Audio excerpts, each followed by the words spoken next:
el diario del navegante.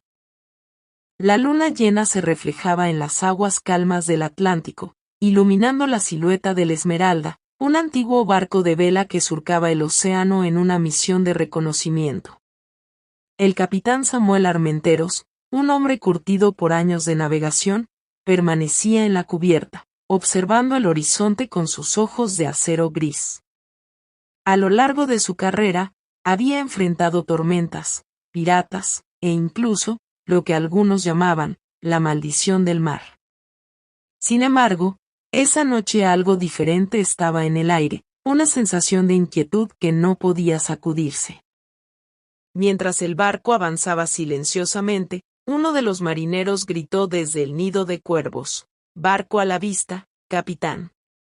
Samuel tomó su catalejo y enfocó hacia donde el marinero señalaba.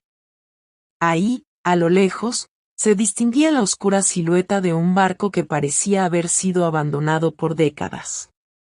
La curiosidad superó al capitán. Ordenó que se dirigieran hacia el misterioso navío. Cuando el Esmeralda se aproximó, el silencio del otro barco resultaba ensordecedor. No había señales de vida, ni movimiento, solo el crujido ocasional de la madera al ser golpeada por las olas. Samuel y un pequeño grupo de marineros abordaron el naufragio con sus linternas lanzando sombras temblorosas en las paredes desconchadas. Pronto descubrieron que el navío se llamaba el Ánima Perdida, un nombre que no les inspiró ninguna confianza. Dentro del barco, el aire era pesado y olía a humedad y descomposición. Todo estaba cubierto de una fina capa de polvo, como si el tiempo hubiera decidido detenerse en ese lugar. En la cabina del capitán, Samuel encontró un cofre de madera oscura, elegantemente tallado. Cuando lo abrió, descubrió un diario de cuero viejo, con páginas amarillentas que crujieron al ser abiertas. El diario parecía haber pertenecido al capitán del Ánima Perdida. Las primeras entradas describían un viaje normal, hasta que el tono cambió abruptamente, volviéndose cada vez más errático y desesperado. El capitán del Ánima Perdida hablaba de visiones, de cómo cada noche un nuevo fragmento de su futuro aparecía en las páginas de su propio diario, escritos con una letra que no reconocía como suya.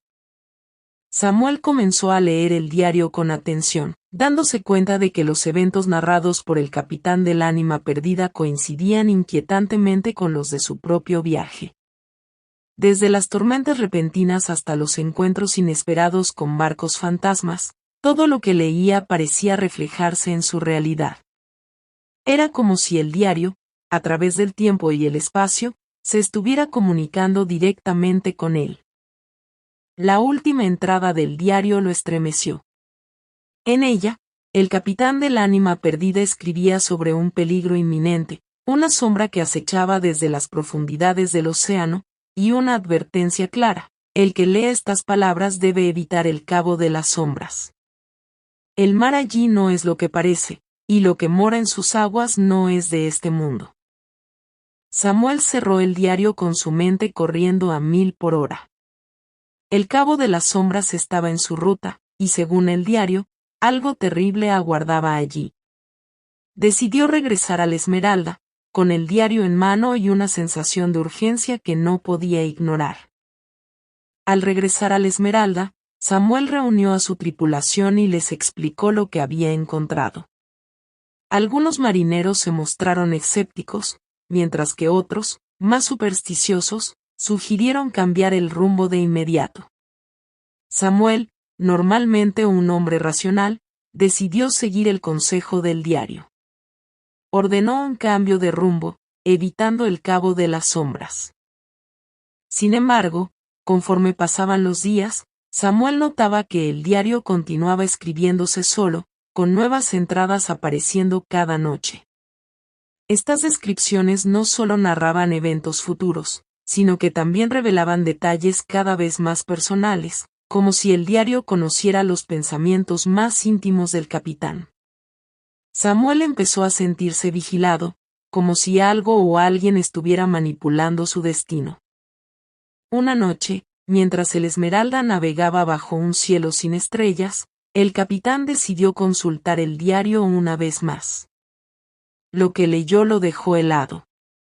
La última entrada advertía: el cambio de rumbo no te salvará, capitán. El destino es inevitable, y la sombra del océano ya ha puesto sus ojos en ti. Estás atrapado en su red, y solo un sacrificio te liberará. Justo en ese momento, el mar comenzó a agitarse violentamente. Un rugido profundo, como el de una bestia emergiendo desde las profundidades, se escuchó en la distancia. El agua se tornó negra como la tinta, y una niebla densa envolvió a la Esmeralda. Los marineros entraron en pánico, corriendo de un lado a otro, mientras algo enorme se movía bajo la superficie. Samuel sabía que no había escapatoria. Recordó las palabras del diario y comprendió lo que debía hacer. Con el corazón en un puño, tomó el diario y lo arrojó al mar, con la esperanza de que el sacrificio de ese oscuro conocimiento apaciguara a la criatura que se cernía sobre ellos. Para su sorpresa, el rugido cesó, y el mar comenzó a calmarse. La niebla se disipó lentamente, y el Esmeralda quedó flotando en aguas tranquilas, como si nada hubiera pasado. Sin embargo, Samuel sabía que algo había cambiado. El diario se había ido, pero las cicatrices de lo vivido quedarían con él para siempre. El Esmeralda continuó su viaje, pero el capitán nunca volvió a hablar de lo sucedido esa noche. Los marineros sabían que algo había cambiado en su capitán, lo veían en sus ojos, en su forma de caminar. Samuel Armenteros había visto lo que ningún hombre debería ver, y había desafiado a las fuerzas del océano. Pero aunque la sombra había sido contenida, Samuel sabía que el mar nunca olvida, y que algún día, de alguna manera, el diario volvería a aparecer, buscando a un nuevo lector que desafíe su oscuro destino. Gracias por ver el video. Nuestras historias son únicas y auténticas, y no las encontrarás en ningún otro lugar. Suscríbete para disfrutar de nuestras cortas y conmovedoras historias.